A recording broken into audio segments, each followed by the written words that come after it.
Okay, you can start now. Good night, everyone. My name is Stephanie Fraser, and presenting with me today will be my colleague Brittany Huggins, and we will be presenting a lecture on teams and groups,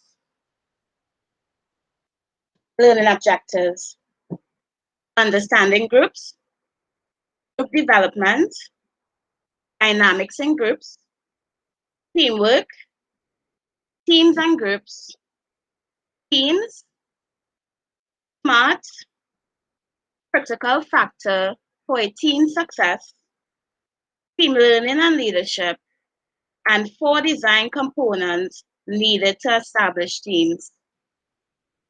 Understanding groups. Do you know in an average week, we experience different types of groups? Some are highly structured with role and processes, while other groups are loosely structured and informal. For our purpose, what is the definition of a group?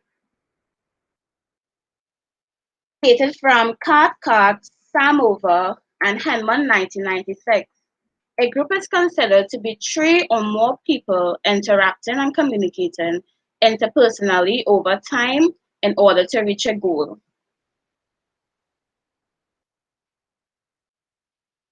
Group dimensions. There are many different dimensions to how groups are structured, and each has implications for leadership dynamics in the group. There are 3 key dimensions that help us understand different types of groups: purpose, structure, and time.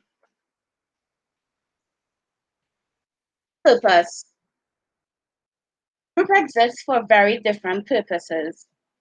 They range from friendship support groups to highly focused task groups, and to groups like a staff that delivers a service or a product over time. So, to state, the purpose of a group should lead to the structures and the processes needed to help the people in the group accomplish their goals or purpose. Structure. Structure relates to the mechanism for how the people in the group relate to each other. Note that leadership roles in groups range from leaderless groups, in which a group of people get together to do something, but no one is the formal leader, to highly structured groups with a person in the position as the formal leader.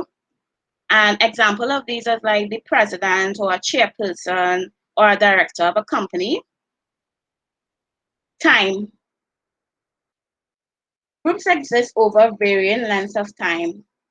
The group may be time limited, meeting once to discuss a specific issue, or completing a task in 3 meetings, or it may meet for specified amount of extended time.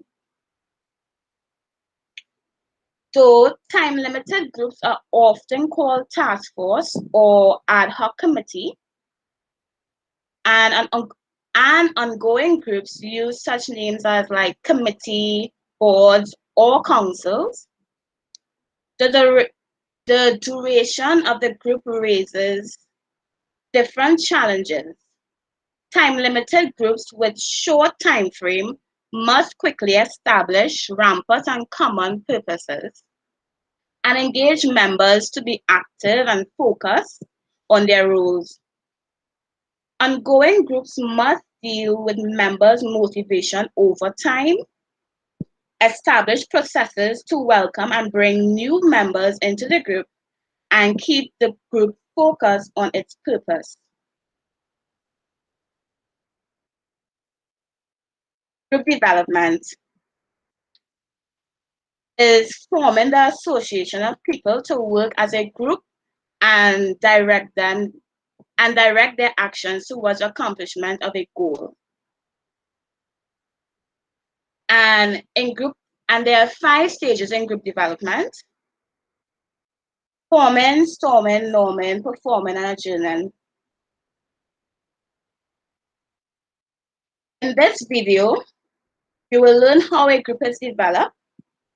Building a group will take time and effort.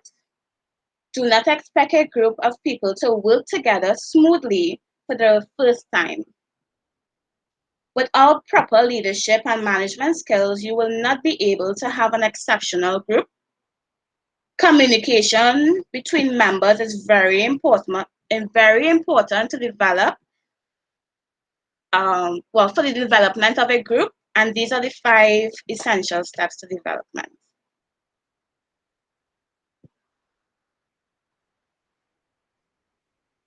Forming stage. In this stage, members are getting to know each other. They are trying to understand the roles that they must take and the goals that are just to be achieved. The leader is working together with the group, directing them to what this is about. Storming stage. In this stage, conflict arises and competition for roles and leadership arise. Members are uncomfortable with their fellow colleagues, competition for roles and leadership arises, and the different perspective experience collides with each other, and at this point, the leader steps in to reduce tension. In normal stage, members are starting to communicate together. Trust is starting to build among them. By now, everyone knows what their roles are, and the leader at this point is starting to communicate between members, enabling that they start a stable job. In the performance stage, a high level of communication and understanding and trust have been achieved between members. Individuals are working together effectively to achieve their common goal. Group decision-making, collaboration, and motivation and effective development is happening here. At this point, leaders are offering gratitude to the members individually and also as a group. The adjourning stage. In this stage, the delegation of roles have either been completed effectively or not. The goals have been achieved or not. According to accomplishment, the team either become permanent or temporary. Some members are forced to go back to their earlier stage due to their incompatibility to achieve what they are desired, and the remaining group stays stable and responsible for future projects.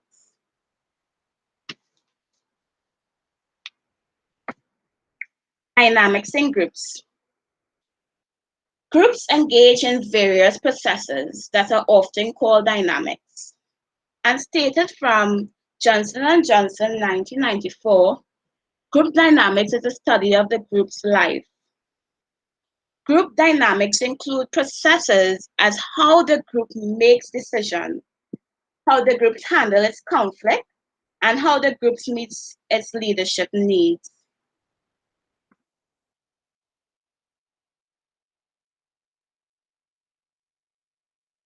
Group rules. Group depends on 2 kinds of rules: group building rules and task rules. Group building rules are actions that focus on the group as people, including the relationship among members. Group building rules attend to the process of the group. These have also been called group maintenance rules. Whereas task groups focus on accomplishing the purposes of the group, including giving information and opinions and moving the group along on the task by summarizing and by using various decision-making strategies. Task roles are focused on the content of the group decisions. Examples of common roles in groups. There's the information seeker, opinion seeker, opinion giver, summarizer, clarifier, gatekeeper, encourager, mediator, and finally the follower. Group norms.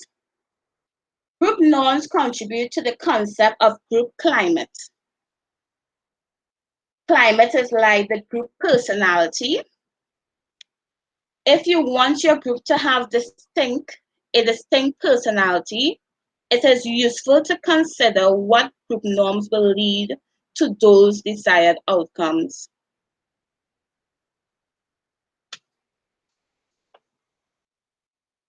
Creative conflict.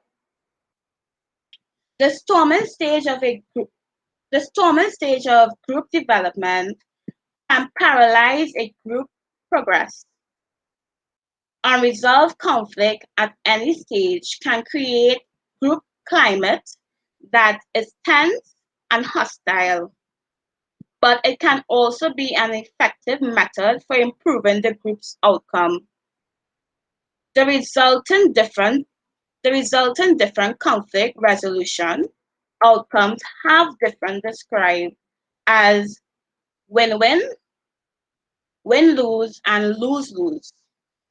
Conflicts are useful when they raise perspectives that need attention before the group moves to resolutions. The more homogeneous a group is, the more essential it is to think through an issue from multiple perspectives. Group decision making. Traditional views of leadership often assume that a group or organization has a formal leader with the authority and responsibility for making final decisions. Indeed, on many occasions, the positional leader has to make a decision on behalf of the group, and sometimes leaders have to ask themselves certain questions like, does the decision support our vision and mission? What opinion do my group members have about this issue? Will the decision heighten or involvement or limit the involvement? Is this the right thing to do? Is it principle? Should I slow down making this decision so that others can get involved? More and more participants in groups expect to be involved in the decision making, and indeed, involvement is essential to a relational, empowering approach. Positional leaders who make important decisions in an autocratic manner find that they alienate workers and group members even when they, as leader, have the authority to make those decisions. I will now pass you on to Brittany, who will be discussing teams. Hi, good evening. My name is Brittany, and today I'll be presenting the portion of this presentation on teams. So before I start, I'd like to share a short video on teamwork.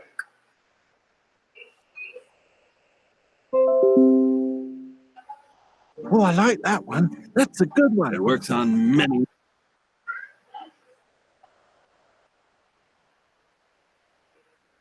Oh, All right. So Michael Jordan quotes that talent wins games, but intelligence and teamwork win championships. So would anybody like to explain what they think what they think about the concept teamwork makes the dream work? Anybody? Anybody? Well, basically, everybody have different qualities, right? So where I'm lacking short of, there's somebody who might be better in that aspect than I am. So it's basically when we work as a team, it's about solving a problem, but in different ways. And when we solve it in different ways, we find a perfect way to solve the problem. So basically, a team is like, for example, Jordan is a leader. You have Pippen there, you have Rodman, the rest of them, right? Everybody brought something different to the Bulls at that point in time, basically. It was like a dream team. but Right. everybody was different. So, Shireen. Yeah, I would also say take a look at LeBron James, for example. He has been chasing his fourth NBA ring for a number of years now, and he had to actually leave Cleveland to go to come back to LA, to get it. And the reason why he got it in LA this year is because he had persons like Anthony Davis. He had a better team around him that would have enabled him to express his qualities and in return win the championship this year. Alright, so you're exactly hitting the nail on the head, right? That's all I present you as. Alright, so strength is not in the individuals but in the team. So nowadays, we can no longer afford the luxury of even having a few individuals working in isolation from the rest of the organization. So, for example, there was a metaphor developed by Taylor where he said you can put a group of superstars together to work on any team. So, it could be a football team, a cricket team, a basketball team, and they would still lose if they operate as individual superstars. But once you once you start operating as a team, they will become unbeatable. And many organizations have adopted that metaphor and reconceptualize the work unit as a team. So you'll see that hospitals have a team for each patient where they will have a primary care nurse as the team coordinator. Now we'll be moving on to teams and groups. Now many of us have heard this saying, there's no I in team. But what does that really mean? So a group is two or more people who interact with each other to accomplish a goal. But just as a collection of people do not automatically constitute groups, all groups are not teams. Teams are, however, one kind of group, but teams are more than just a group of people working together. Teams have a stronger sense of identity and common goals or tasks in addition to task interdependence is higher within a within a team than a group. And team members usually have more distinctive roles than group members. Now, not all groups are teams. How to tell the difference? Firstly, we have working groups versus teams. Strong, clearly focused leader versus the shared leadership roles. So, with a work group, you basically have the head of the group who is in charge. So, this is someone who directs those under them on directs others underneath them on what to do. So they are in the position all the time, and everybody underneath more or less has to obey them. Whereas in a shared leadership role, everyone collaborates. So sometimes one person will direct, and another person will direct from time to time. So the roles are shifted now and then. Either way, everyone has a say. Now, individual accountability versus individual and mutual accountability.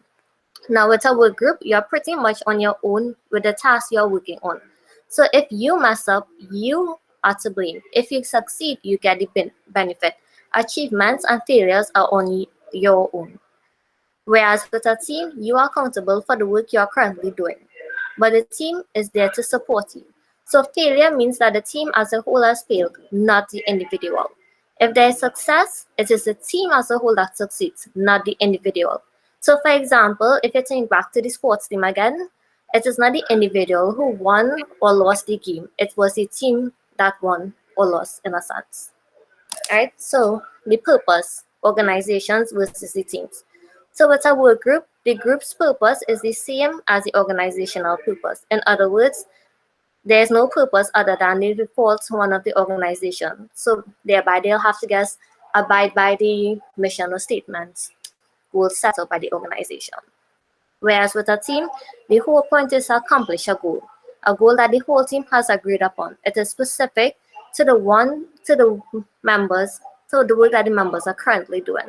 For example, if you're on a soccer team, a team group might be to improve each individual player's technical skills and conditioning.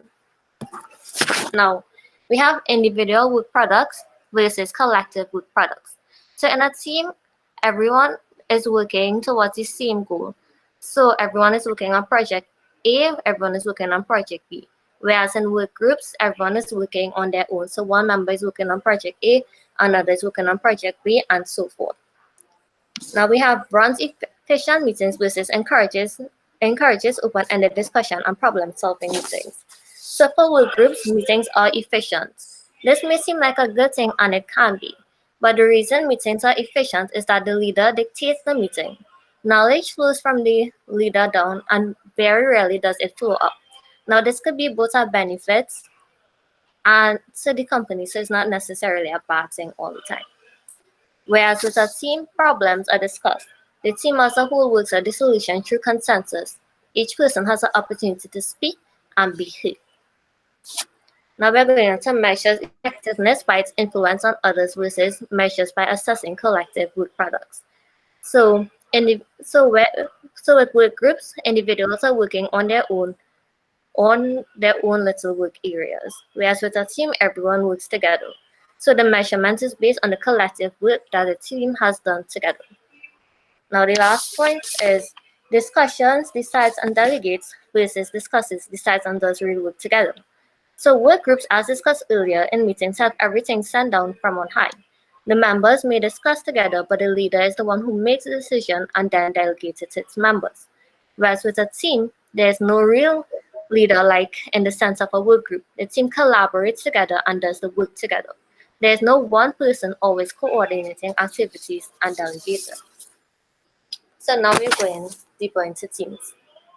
So according to Quinn, 1996, a team is defined as an enthusiastic set of competent people who have clearly defined roles associated into a common activity, working cohesively in trusting relationships and exercising personal discipline and making individual sacrifices for the good of the team. So there are three common types of teams. One, the functional teams. So these tend to resemble hierarchical organizations in which power and authority are contained at the top. Two are the self-directed team. This is typically a group whose members possess all the technical knowledge and skills to accomplish a task or goal, with a certain degree of power to, delegated to it from a leader or manager. So for example, team members determine work schedule and assign roles, which are tasks that are more typically performed by a supervisor. Thirdly, we have cross-functional teams. So usually these teams are composed of individuals from a variety of skill sets, departments, or areas that combine skill sets that no one person possesses. So if we look at the company Apple Computer, we might see a form of cross-functional team that consists of a software engineer, marketing and sales specialist, project manager, and even an applications designer in order to come up and invent a new product. All right, now we're moving on to SMART. Now, before I get into this acronym, I feel as though this is something that each COSTA student might have come across learning. So before I say what the acronym SMART stands for, would anybody want to just take a shot at seeing what they think it stands for, like SMART? Because I know at least one person knows this. Anybody know it?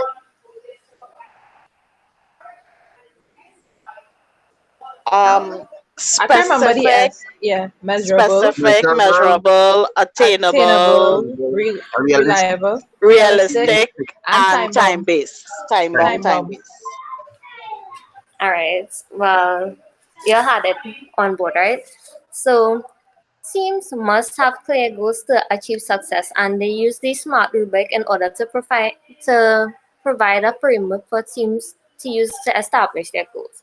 So with the SMART goals, we have S, which stands for specific, so the goal must be clear to everyone. M, measurable, so the goals must be quantifiable. A, attainable or achievable, the goal must be realistic and possible to achieve. T, time bound. So there's a set time frame by which the goal will be achieved. So an example of a SMART goal will be responding to all emails that the team receives about its upcoming event on April the 2nd within 24 hours. Okay, can I bring your attention to an improvement to this model that was written? So the newer version to smart is now smarter. So you Okay. add an E and an R to it. The E is ethically and environmentally sound. And the second R is resourced, that your goals and objectives are resourced because you can't do anything if you don't have the resources to do it. That makes sense? Yeah. So, so that's how we get the extra E and R. All right. Just it's only an improvement that came up in the last 5 years or so, an extension to the smart format, just to improve your current thinking. All right. Okay. Okay, moving along. Moving along. So now we're looking at the critical factors for team success. So some critical factors will include one, be sensitive and responsible to the concerns and considerations of other team members in the design of projects.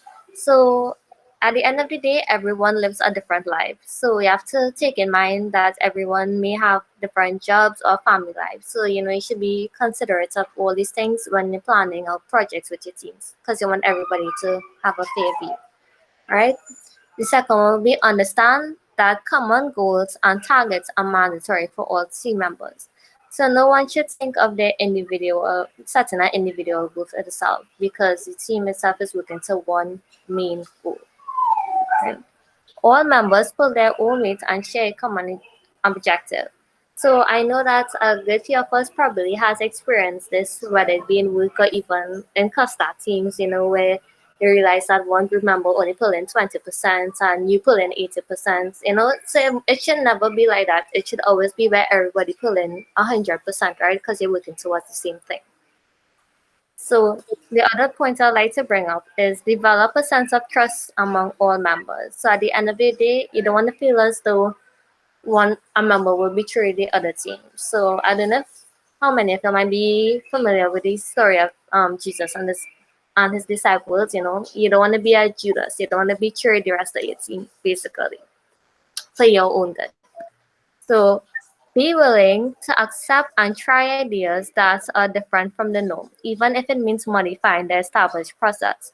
So more or less, you have to be innovative and creative. And nowadays, this is essential because it has different approaches towards learning. A lot of persons nowadays need, like, for example, some people may learn better with music, some people might learn better from videos. Everybody has to think differently in order to accomplish a certain goal, right?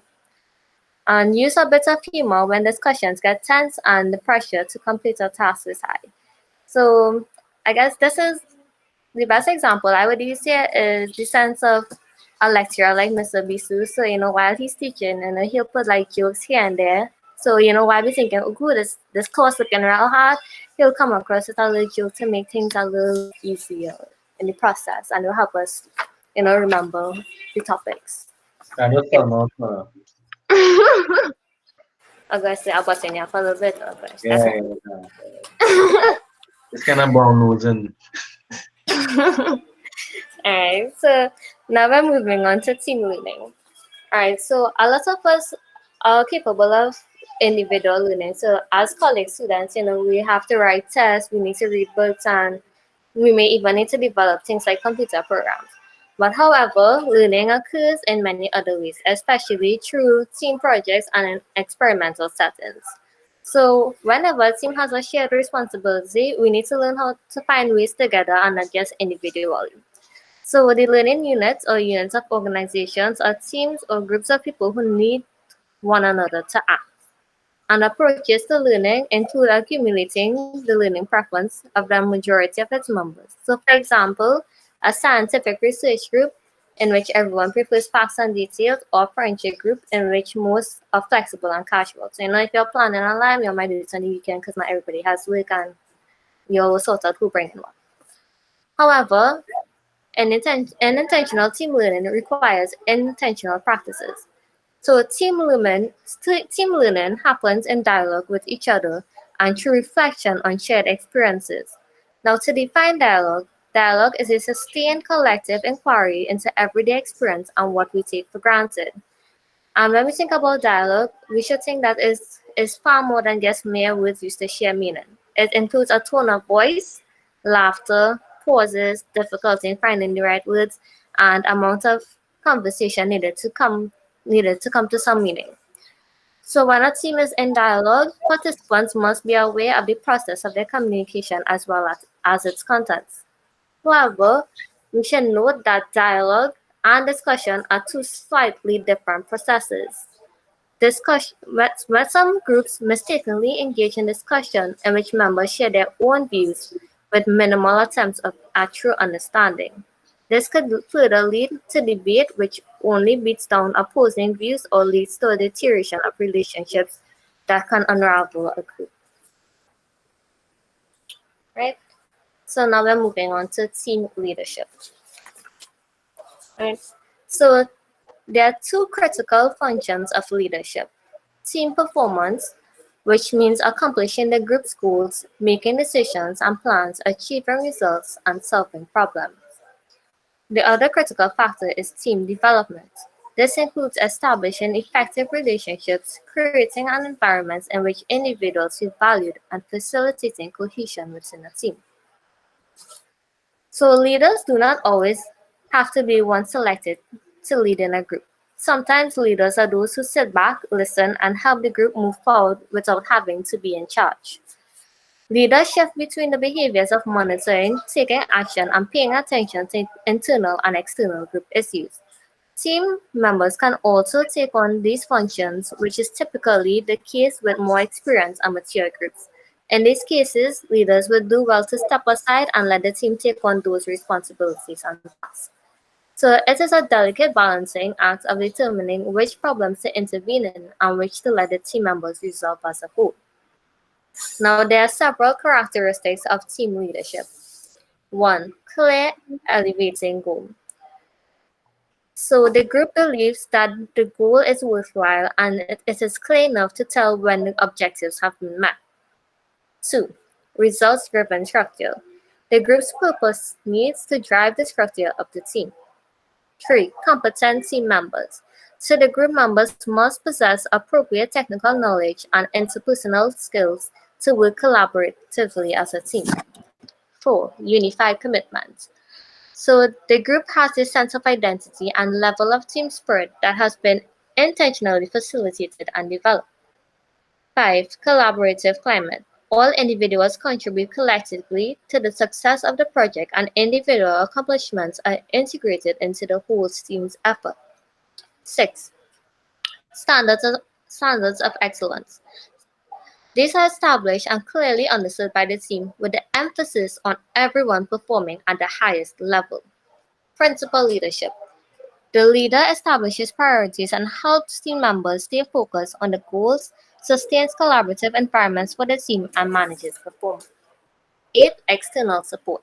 So the team is provided resources such as money, equipment, supplies to accomplish its goals and is given recognition for its success. So now we'll be moving on to the 4 design components needed to establish teams. So first would be task structure. So the team understands its task and finds meaning in it. The team is given autonomy to accomplish the task. 2. Group boundaries. So the size of the team is just right. It's not too big and it's not too small. Diversity exists within the team and the team has sufficient knowledge, information, and interpersonal skills to accomplish the team's goals harmoniously. Norms. These are a set of norms that the team has developed to guide the behaviors of team members. Authority. There is a flexible rather than a rigid use of authority by the leader and team members that allows for open debate and instills a sense of empowerment and trust as well as a degree of command when compliance by group members is warranted. So these 4 conditions are important at the beginning stage of team development to allow the team member to work to allow the team to work both effectively and efficiently. So in conclusion, groups are the building blocks of communities of practice. We function in many different kinds of groups that are at different stages of development. This chapter presented group development models and principles of group dynamics, including aspects of decision making, conflict resolution, and team learning that inform group practices. It is important to know the differences between groups and teams and the intentional process of developing working groups into effective teams. So thank you all for your time.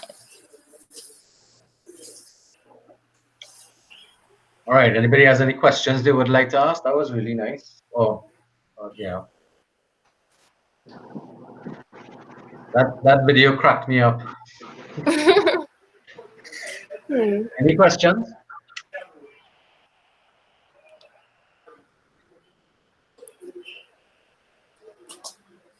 All right. So if there are no questions, I'm going to pause the recording.